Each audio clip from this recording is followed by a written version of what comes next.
Hello everyone, SK Creation আৰটা ভিডিঅ'তে আপোনালোক সকলোকে স্বাগতম জনাইছো। আজি মই আপোনালোকৰ বাবে লৈ আহিছো এটা সুন্দৰ ৰেচিপি। আজি মই বনাব লৈছো পটেটো পিন হুইল।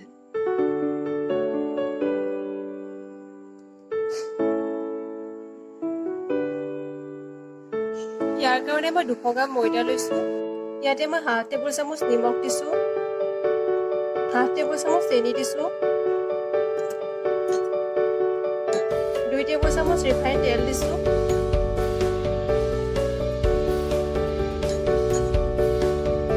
1/2 টেবুল চামুচ কোলা জিৰা দিছো। এতিয়া মই গোটেইখিনি ভালদৰে মিক্স কৰি লম।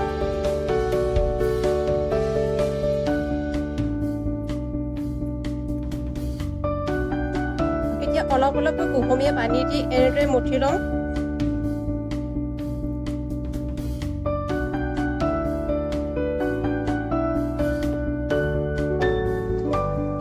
মোৰ ডোটো ৰেডি হৈ গৈছে। এতিয়া মই 20 মিনিটৰ কাৰণে ডোটো ঢাকি লম। দুটা মিডিয়াম সাইজৰ আলু সিজাই লৈছো। আলুকেইটা এনেদৰে পিহি লম। এতিয়া মোৰ আলুখিনি পিহা হৈ গৈছে।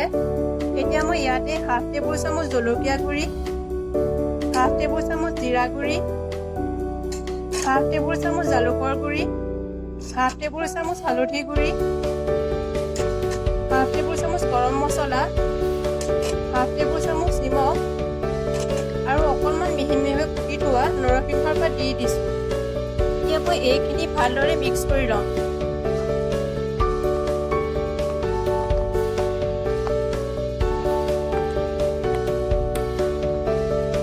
পিছত ডোটো উলিয়াই আকৌ এনেদৰে মঠি লৈছো। এতিয়া ডোটো সমানে দুভাগ কৰি দুটা বল বনাই লম।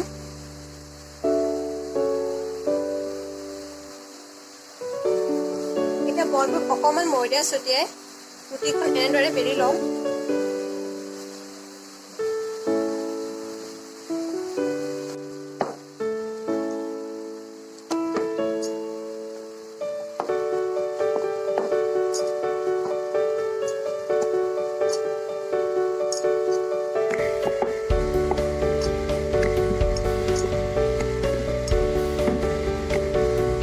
ৰুটিখন বেলা হৈ গৈছে।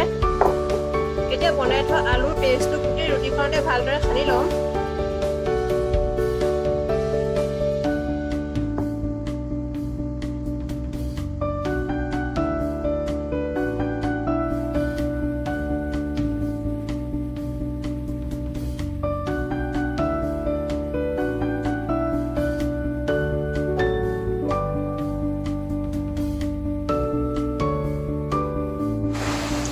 ৰুটিখন এনেদৰে পকাই যাব।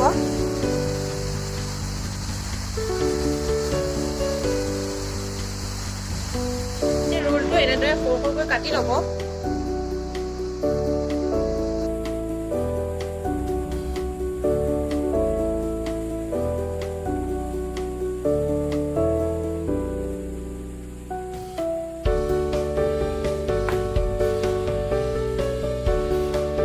পিনহুইলকেইটা ফ্ৰাই কৰিবৰ কাৰণে মই এটা লেয়াৰ বনাই ল'ম। লেয়াৰটো বনাবৰ কাৰণে চাফা কাপোৰে একাপ পানী দিছোঁ, 2 টেবুল চামুচ ময়দা দিছোঁ। এতিয়া গোটেইখিনি ভালদৰে মিক্স কৰি ল'ম। এতিয়া মোৰ লেয়াৰটো ৰেডি হৈ গৈছে। পিনহুইলকেইটা এনেদৰে ডুবাই ফ্ৰাই কৰি ল'ম।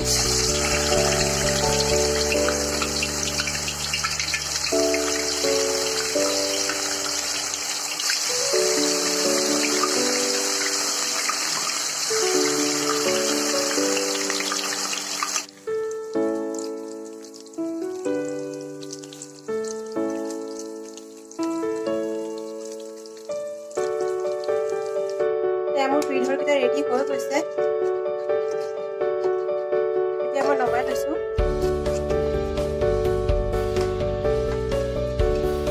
যদি মোৰ ভিডিঅ' চাই ভাল পালে তেতিয়াহ'লে লাইক, কমেণ্ট আৰু শ্বেয়াৰ কৰিবলৈ নাপাহৰিব। আৰু যদি মোৰ চেনেলটো ছাবস্ক্ৰাইব কৰা নাই তেতিয়াহ'লে ছাবস্ক্ৰাইব কৰি ল'ব।